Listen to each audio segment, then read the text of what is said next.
మరియు బయలుదేరి అక్కడ నుండి చీలిపోయి 4 శాఖలాయను. తీసుకున్నాడంటే ఒక నది చీలిపోయి 4 శాఖలైంది. ఒకే నది, ఏకవచనం, బహువచనం కాదు, నదులు కాదు, ఒకే నది. ఆ నదే యేసుక్రీస్తు ప్రభువారు. కీర్తనలో మనం అదే చూస్తున్నాం. ఒక నది కలదు, దాని కాలువలు దేవుని పట్టణమును సంతోషపరచుచున్నాయి. ఆ నదే యేసుక్రీస్తు ప్రభువారు.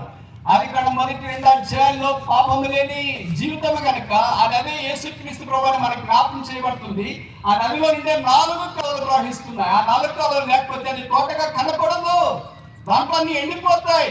ఇప్పుడు ఈ 4 కాలువలు ఎందుకైనా 5 ఎందుకు కాకూడదు, 4 ఎందుకైనా 3 ఎందుకు కాకూడదు అని అంటే నేను ఇలాగ చెప్తా తప్ప. ఇప్పుడు ఈ 4 కాలువలు దావీదు చిక్కంలో నా 4 రాళ్ళు అంటే తప్ప. ఇప్పుడు ఇలా ముందుకెళ్ళడానికి ప్రయత్నం చేస్తా, ఇది తప్పు కాదనుకుంటా. ఈ నదిలోని 4 పాయలు, దావీదు చిక్కంలోని 4 రాళ్ళు, 4 సువార్తలు, 4 జీవులు. అపోస్తుల కార్యాలు 2:42. ఆకాశం నుండి దేవుడు భక్సి గారికి అనుగ్రహించిన దైవ దర్శనం. వారు అపోస్తులలో బోధ మొదటిది, సహవాసం రెండవది, మూడవది ప్రత్యక్ష ప్రార్థన చేయుట. ఈ నది అయిన యేసుక్రీస్తు ప్రభు వారి 4 పాయలైన సంఘ ప్రత్యక్షతలోనికి, తోటని విశ్వాసుల మధ్యలోనికి పంపించి తోటను సస్యశ్యామలం చేస్తున్నాడంటే తప్ప.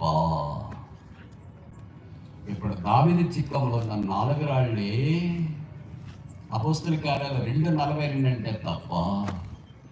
దావీదు కుమారుడు, దావీదు గోత్రికుడు, దావీదుకు వేరు చిగురు, యూదా గోత్రపు సింహము చిక్కములో, సంఘములో 4 రాళ్ళు ఉన్నాయి. ఒక్కరా ఏమైంది మరి? ఓడుకొట్టాడు ఎక్కడో.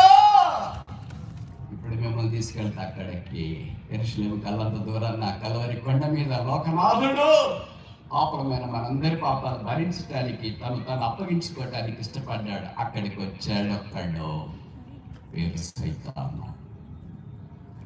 కొత్త నిబంధనలోని గొలియాతు.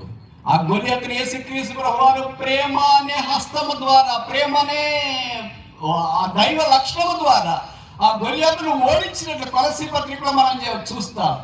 ఆ శత్రువును, అపవాదిని లేదా లోక సంబంధమైన అధికారులను వారిని పట్టి తెచ్చి బహాటముగా వేడుకకు కనపరిచిన. That was a victorious task.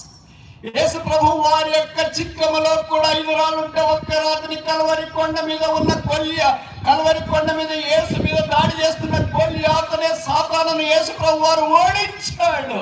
ఒక్క రాయి వాడబడింది. ఇప్పుడు 4 రాళ్ళు అపోస్తుల కార్యాలు 2:42లో మనకు సిద్ధం చేశాడు. ఇప్పుడు ఆ 4 రాళ్ళు ఎవరు తీసుకుని వెళ్తారో వారు దావీదు కుమారులు, వారు దావీదు కుమార్తె.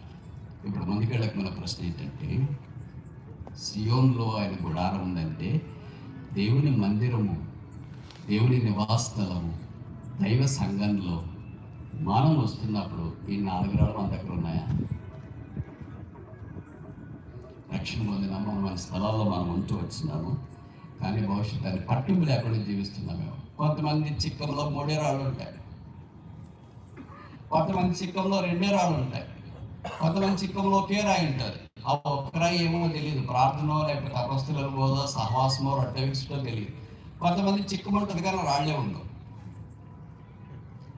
ఇప్పుడు మనం ఏ టైపు? చిక్కములో 4 రాళ్ళు ఉంటేనే దావీదు టైపు, చిక్కములో 4 రాళ్ళు ఉంటేనే యేసుక్రీస్తు ప్రభు టైపు, చిక్కములో 4 రాళ్ళు ఉంటే అపోస్తుల టైపు, చిక్కములో 4 లేకపోతే తక్కువ ఉంటే మనం ఈ టైపు.